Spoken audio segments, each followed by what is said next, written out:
Don't get on that train. Go home. Hide. Don't ask questions you'll understand later. Her hand was ice cold when she pressed my phone back into my palm. I almost laughed. I didn't. My name is Elena Vass. I'm 29 years old, a financial analyst, and I've built my entire life on logic. I don't believe in signs, or fate, or strangers whispering warnings in crowded train stations. Especially not from an old woman wrapped in too many scarves, staring at me like she already knew how my story ended. I was late for the 6:40 train. I was supposed to meet my fiancé, Adrian, to finalize wedding details. Everything about my life was structured, predictable, stable, carefully planned, safe. And yet, something about the way she said it, quiet, urgent, not theatrical, made me pause. So I did something irrational. Instead of boarding the train, I went home. At 7:12 p.m., I was standing inside my own bedroom closet, wedged between coats and shoeboxes, feeling ridiculous. My heart was racing for no reason I could justify. I almost stepped out.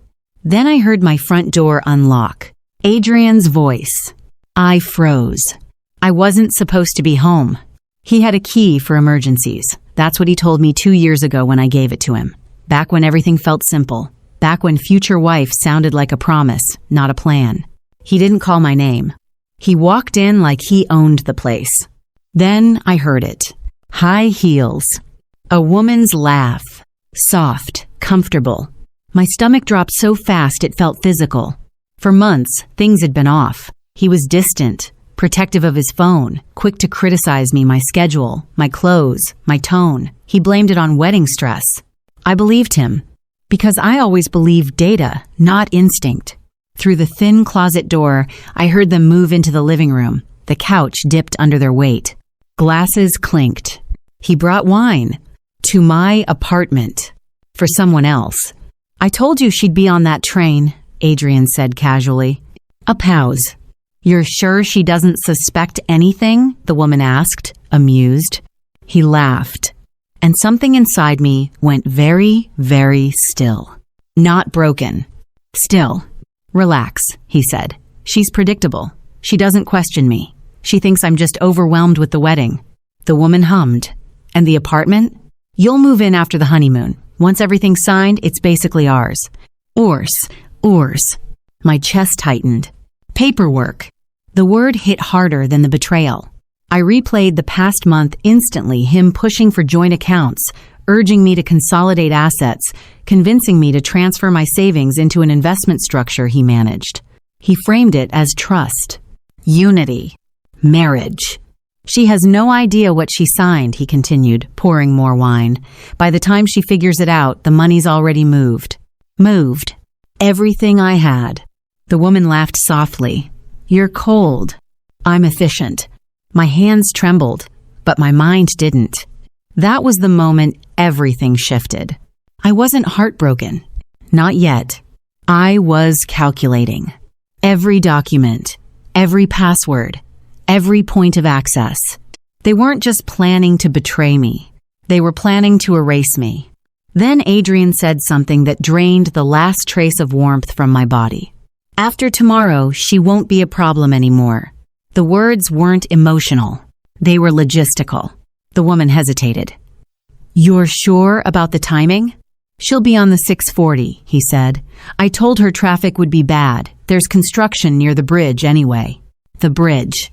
My throat tightened. That train line had been unstable for weeks. Delays, signal issues, maintenance problems. Adrian had insisted I take it instead of driving. He even checked the schedule for me. You're not worried? She asked. It's not like I'm pushing her, he said lightly. Accidents happen. Accidents. The word echoed in my head as something cold settled into place. This wasn't just financial. This was positioning. A grieving fiancé. Insurance. Sympathy. Clean hands. I remembered signing the updated life insurance policy last month. He said it was responsible before marriage. My knees nearly gave out. From the living room, I heard them toast. To new beginnings, she said. To freedom, he replied. And in that closet, surrounded by things I used to wear when my life made sense, something inside me didn't shatter. It crystallized. They thought I was predictable. They thought I was already gone. They had no idea I was 10 feet away, listening, alive, done. I didn't confront them. I didn't scream. I waited. I recorded everything audio first, then video, just enough through the crack of the door to capture faces, voices, context, evidence. I uploaded it immediately to a private cloud Adrian didn't know existed. He used to tease me for having backups. I never stopped. When I heard them move toward the bedroom, I slipped out quietly, barefoot, heart steady. Laptop, external drive, passport, documents. I left without a sound. By the time they realized I'd been there, I was already gone. They thought tomorrow would erase me. They were wrong. Tomorrow would expose them. I didn't sleep. By 2 a.m., I was in my car, parked 2 blocks away, rebuilding everything. First, the joint investment account. I froze every scheduled transfer. Then I triggered a compliance review. Anonymous tip, flagged for suspicious activity, potential coercion. I knew exactly which terms forced automatic audits. Fraud. Unauthorized changes. Beneficiary manipulation. Next, I emailed our lawyer. No emotion. Just attachments, timestamps, recordings, policy documents Adrian had pushed me to sign. At 6:30 a.m., I contacted the insurance provider, requested an immediate freeze on beneficiary changes. Then I did something simpler. I texted Adrian. Train delayed, might come home instead. 3 dots appeared instantly. No, stay, I'll meet you later.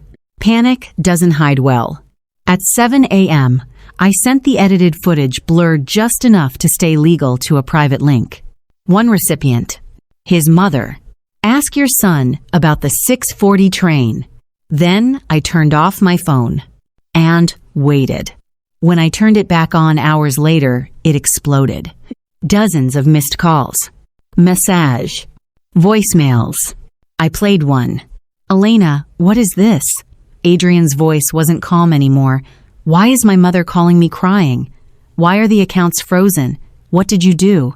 I didn't answer. I watched. By noon, the compliance department had suspended all activity.